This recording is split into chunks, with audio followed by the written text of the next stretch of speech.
Hey guys, how's it going? Welcome to my video. Alright, so we're gonna do a video on how to get your car or truck or whatever vehicle you have started if you have the situation where you have a no crank, no start and the battery is good. So I had this situation a couple of days ago where my truck was working fine. There's no issues whatsoever. I haven't had an issue with my truck for quite a while. Last time I had an issue with my truck was maybe like about a year ago when I swapped out the battery. Haven't had issues since, but that day I was driving around, no problem, and stopped at the Home Depot, got a couple of things, popped it in my truck, was all ready to go back home and then try to start it. It was nothing. Tried to start it, had power, and heard actually I didn't hear anything. Actually, there was no rapid clicking, there was no slow crank, there was nothing, no click, nothing. All right, try to start it a couple of times, all the lights flashed up on the dash, nothing after that. So basically at that point I was thinking, well, there is a possibility that it could be the battery if the battery is like really drained, or maybe the alternator wasn't charging up the battery enough or something like that. I don't know, but obviously in the situation the first thing you're going to do is probably check the simplest thing. It's a no crank, no start, so that means that can mean a couple of things. It could mean a starter, a relay, any of those things, maybe the battery terminal, ground wire, etc. So basically I looked at the battery, and the battery seemed to be good. The terminals were clean and tight. If you guys have this problem, you definitely want to check your battery to make sure that the battery is in good condition. All right, most batteries last for like 3 to 4 years, and then after that, you know, they could go bad at any time. If you guys have dirty terminals or loose terminals, you definitely want to clean up the terminals and tighten them up. And that's been like a cause of a lot of issues with a lot of people having not enough power to crank the starter. But this wasn't the case. Now I had one of these 12-volt battery alternator testers that I bought from the Home Depot. I'm not sure whether I did a review on one of those or not. Maybe I did, I'm not quite sure, but they go for like $6-7 or whatever. They're pretty simple. You plug it into your lighter, and essentially it tells you the health of your battery. Very simple, not anything complicated or not. You know, it has you know, battery good, bad, okay, and then alternator. So basically I plugged that in, and it read that the battery was good. It was at the good mark. The battery was good. So at that point I just pretty much X'd out the battery being the issue. Probably wasn't the battery that was the issue, so I X'd that out. Now obviously, if you're in this situation, you don't know too much about cars, you're probably gonna go down the list of things that could possibly cause it.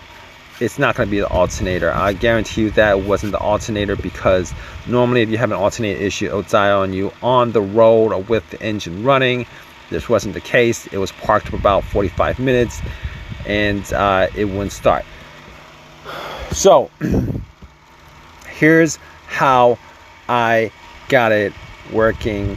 I looked at the fuse box. And the fuse box had obviously fuses and relays and all that stuff. I was thinking it might be something electrical. I didn't think that it was the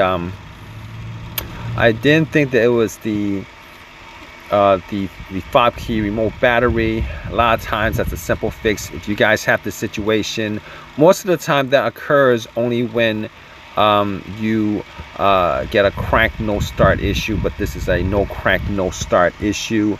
So I had to look at the fuses and relays, crossing my fingers that it was one of those things that it was pretty simple to fix. All right, so I was looking at the fuses. I couldn't make out whether any of the fuses were blown or not. I was looking at it by eyesight. It didn't seem that any of the fuses had issues, so I skipped that. All right.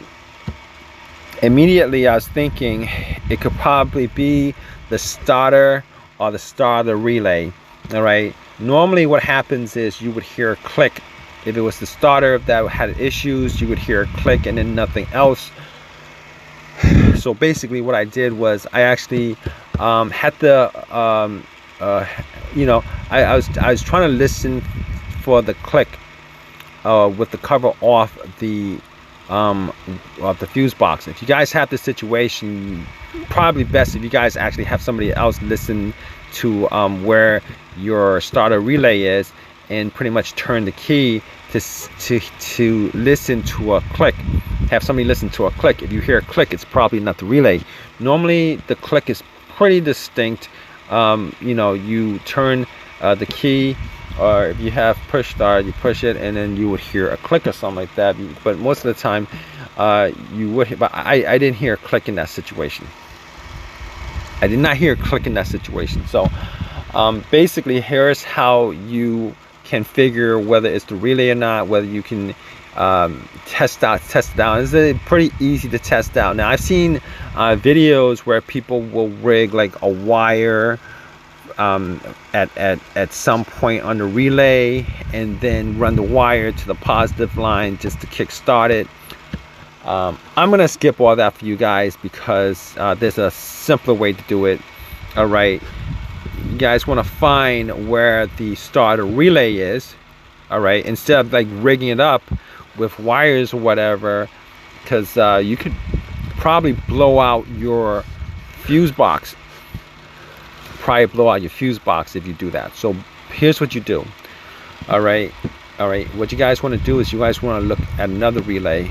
Like there's bound to be another relay that's connected to another component of the vehicle that's not something that's integral to starting or running up the vehicle. All right, the blower motor relay. The blower motor relay is a pretty good relay. A lot of times the blower motor relay is actually the same amperage as the starter relay. Well, whichever relay you pick out, it's got to be the same amperage, A, and B. Just make sure that it's nothing integral to the starting of the vehicle or integral to the running of the vehicle once it starts up. Obviously the blower motor relay is not integral to the running of the vehicle. If you swap it out, take the relay out, obviously you're not going to have the blower motor working. The AC might work, but the blower motor might not work. The blower motor will not work because the relay is not in there. So basically, so you take one of those relays and you swap it out. All right, and then you try to start it, which is what I did. I tried to start it after I swapped it out, and it started up.